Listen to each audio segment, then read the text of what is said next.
महाराष्ट्र राज्य पत्रकार संघाच्या वतीनं काल संभाजीनगर येथे महाराष्ट्राचे समाज कल्याण मंत्री यांच्या हस्ते तसेच विभागीय आयुक्त व्ही श्रीकांत यांच्या उपस्थितीत आमदार बाळ नांदगावकर यांच्या उपस्थितीत व संजयजी भाकरे अध्यक्ष यांच्या भोकरे यांच्या अध्यक्षतेत हा मराठवाडा भूषण गुणवंत पुरस्कार वितरण सोहळा झाला।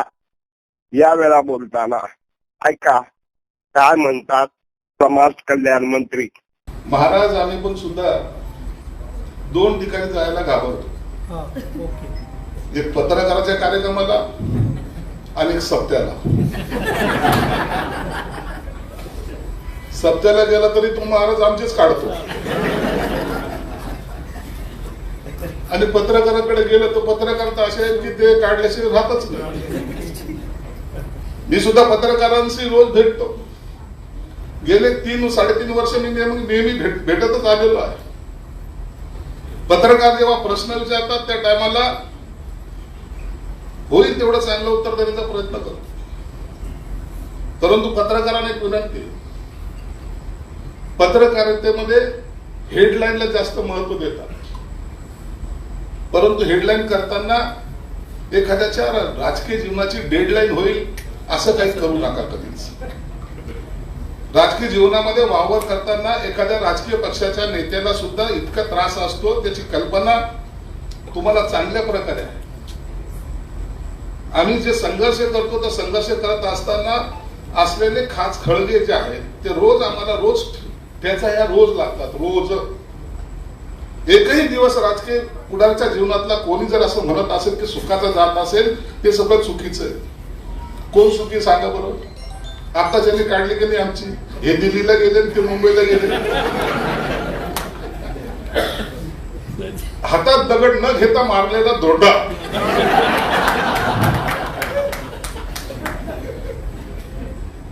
आहे का नाही? वाणी कशी आहे?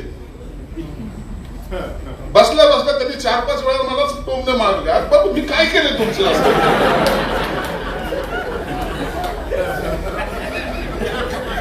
एक संजयशी लढतो, दुसरा संजय येते भेटतो।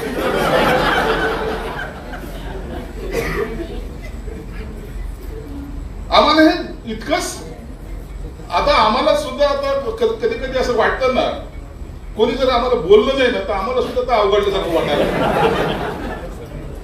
नाही ना। आज टीका कशी झाली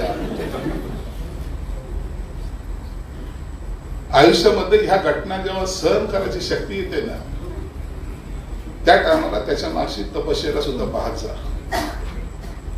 आज हे ज्यांचा सत्कार होतोय ना ते त्यांच्या समोर आम्ही वाढलेलो लोक आहोत, त्यांची मुलं आहोत आम्ही। मी एक गोष्ट सतत सगळ्यांना सांगत असतो, या शहराने काय दिलं, मी या शहराचा जरी पालकमंत्री असलो तर मी ते मानत नाही कधीच। तुमचं विजन काय, तुम्हाला काय करायचं हा सगळा भाग जरी असला तरी या शहराने प्रत्येक माणसाला नाव दिलंय, त्यांनी दिलेल्या नावामुळे मी पालकमंत्री आहे, नसता पालकमंत्री सुद्धा नसतो। त्यानंतर बाळ नांदगावकर म्हणतात की किती दिवस भांडायचं, कोणासाठी भांडायचं, आपल्याच लोकांबरोबर भांडायचं का? त्या संजयने दृष्टी दिली, एक संजय आमच्याकडे तो एका पक्षाला दृष्टी देतोय, दुसरा संजय इथं बसलाय तो त्याच्या पक्षाची दृष्टी लागतोय, आणि तिसरा संजय इथे बसलाय ते आणखी काही लोकांच्या भल्याचं सांगताय। असे सगळेच संजय एकत्र आले तर काय होणार तुम्हाला माहिती, पडा सुजेता असं असतील। पण ही गोष्ट खरी आहे, मगाशी तुम्ही म्हणालात की बाळासाहेबांनी आम्हाला बाळकडू तसं पाजलेलं आहे, आमच्या रक्तामध्ये आक्रमकता भिनवलेली आहे, ती मराठवाड्यात दिसतेच आहे तुम्हाला। आणि त्याचं बाळकडू कसं आहे, शेवटी मूळ आणि कुळ आमच्या मातृश्री तिकडं बँड्राला आहे, त्याच्यामुळे आम्ही आक्रमकता विसरू शकत नाही। आता लढायचं कोणासोबत, ज्यांच्यासोबत लढायचे ते घरातले नाही, म्हणजे भारतीय जनता पार्टीवाले पण आमच्या सोबत, पूर्वी आम्ही त्यांच्या सोबत होतो, हे आणि आम्ही एकत्रच होतो. आक्रमकता आणायची कुठून आणि कोणासाठी, आणि मग आक्रमकता आणायची असेल तर सामान्य लोकांसाठी आणायची आणि लढाई करायची. त्यांच्यासोबत कोण काय फायदाच आहे, घरातल्या घरात आहे. संजयवर मी बोललो तरी मला वाईट वाटतं, ते माझ्यावर बोलले तरी वाईट वाटतं. असा सगळा प्रकार असल्यामुळे थोडस म्हटलं आपलं थांबलेलं बरं. तर रक्तात आहेच ते, पण असू जे काय असं ते.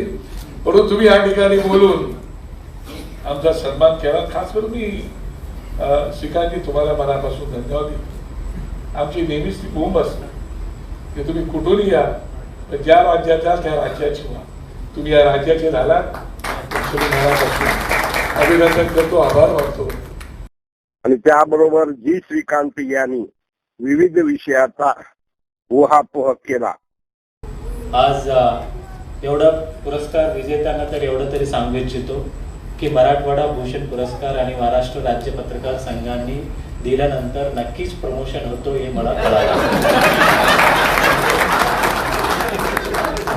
कारण गेल्या वर्षी मला ते पुरस्कार दिला आणि या वर्षी मी डिव्हिजनल कमिशनर झालो. आणि ज्यांना ज्यांचं प्रमोशन वाटेत असेल तर ते लवकर मिळून जातील, कारण हा पुरस्कार सर्व पत्रकारांनी मिळून केलेला सन्मान आहे. कोणी एका संस्थेने नाही आहे की त्या संस्थेच्या काहीतरी वेस्टेड इंटरेस्ट असतात, परंतु पत्रकार निवडत असताना तेवढंच टोचक भूमिका घेत असताना तसेच सत्कार पण तसे लोक निवडतात. आणि आज तरी बघितलं का मिलेनियल पासून जेनजी पर्यंत त्यांनी निवडले, गोडेले पासून दिपके पर्यंत त्यांनी खूप पुरस्कार विजेते त्यांनी विविध क्षेत्रामध्ये निवडलेलं आहे. सर माझे प्रमोशन झालं, आता तुमची बघा गोडेले साहेब. आणि नक्कीच कारण विशेष करून प्रशासकीय सेवामध्ये नांदेडपासून सुरुवात करून आज मराठवाड्याच्या विभागीय आयुक्त म्हणून काम करत असताना एवढंच बोगदे साहेबांना एवढं सांगू इच्छितो की सर माझा मराठवाडा जरी आर्थिक दृष्टीने जरी मागासलेला असतील परंतु मनाने फार पुढे आहे. आणि कारण गेल्या वेळी हा कार्यक्रम आम्ही संत एकनाथ रंगमंदिरला घेतला होता, आज ताजमध्ये घेतोय. अजून वृद्धी होत आहे आणि सर्वांच्या त्याचं सहकार्य आहे. या प्रसंगी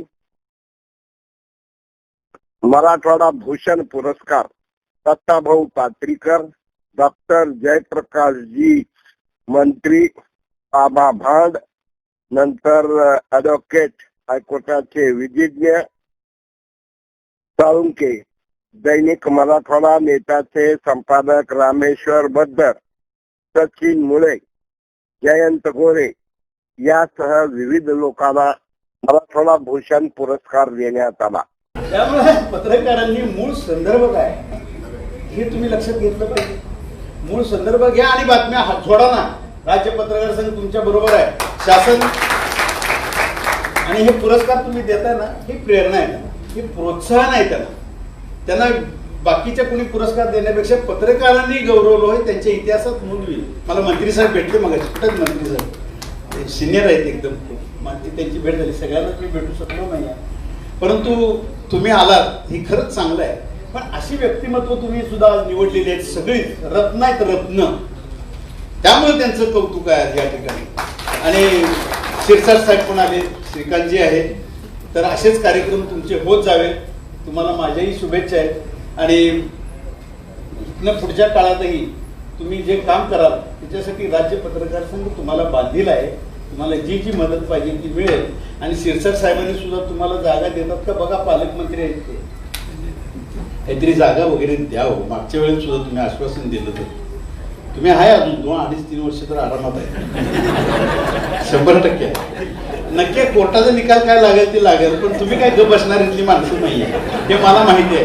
कारण तुमचा नेता दिल्लीत जाऊन आलाय, आता काय मुद्दे करून आलाय हे आम्हाला सगळं माहित असतं, कारण तिथं सुद्धा आमची यंत्रणा आहे. कारण युट्यूबवर आम्ही बोलत असतो आणि असंच अंदाजातनं बोलत असतो. पण तुम्ही जे जे आतापर्यंत केले नाही त्याच्यावरनं तुम्ही आज तयारीचे आहात. आता नांदगावकर पण ऐकताय, आता खरं काय ते बाहेर येणारच आहे आणि आम्ही छापायला बसलोय. त्याच्यात आम्ही करूच काय करायचं ते. परंतु तुम्ही देशाची सेवा करताय, राज्याची सेवा करताय, सगळे करत असताना एवढीच माझी विनंती राहील की सर्वांना समान न्याय द्या आणि त्याच्यासाठी तुमचे प्रयत्न राहतील. तर लाडक्या बहिणी त्या कॉलेजमध्ये अनुदान नसल्यामुळे ओरडतात, तिकडेही तुम्ही जरा लक्ष घाला. सबस्क्राईब करा, शेअर करा, लाईक करा, फॉरवर्ड करा. यामुळं आणखी वेगवेगळे महत्वाच्या विषयावर आम्ही तुम्हाला बोलत जाऊ, विश्लेषण करत जाऊ. निश्चित तुम्हाला जे खटखट असेल की चुकीचं वाटतं त्याबद्दल ही बिनधास्त बेधडक कॉमेंट करा. मराठवाडा नेता सबस्क्राईब करा, शेअर करा, लाईक करा. धन्यवाद.